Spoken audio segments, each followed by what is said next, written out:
સુરત શહેરના અડાજણ વિસ્તારમાં જનતા રેડ કરવા પહોંચેલા જયેશ ગુર્જર નામના વ્યક્તિ પર જીવલેણ હુમલાની ઘટના સામે આવી છે.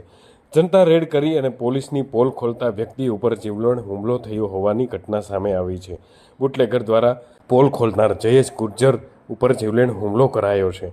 જયેશ ગુર્જર જ્યારે પોલીસ સ્ટેશને પહોંચ્યા ત્યારે તેમને 2 કલાક બેસાડ્યા હોવાનું પણ જયેશ ગુર્જરે જણાવ્યું હતું. સ્થાનિક પોલીસને જાણ કર્યા છતાં પોલીસ ન પહોંચતા માર મારવામાં આવ્યો હોવાનું જયેશ ગુર્જર નામના જાગૃત નાગરિકે આ પ્રકારના આક્ષેપો લગાવ્યા છે. તેમણે આ ઉપરાંત અનેક આક્ષેપો સુરત અડાજણ પોલીસ પર પણ લગાવ્યા છે.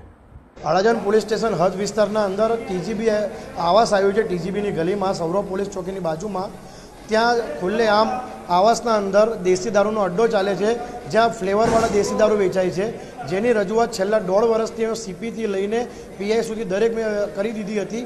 તે છતાં કોઈપણ પ્રકારની કાર્યવાહી ન થતાં આજે અમે લોકો જનતા દ્વારા ફેસબુકનો લાઈવ દ્વારા જનતા રેડ કરવામાં આવી, જ્યાં અનિલ રાઠોડ જે બુટલેગર મેન છે એના દ્વારા અને પિન્ટુ કાડિયો નામનો વ્યક્તિ દ્વારા મારા પર જીવલેણ હુમલો કરવામાં આવ્યો છે.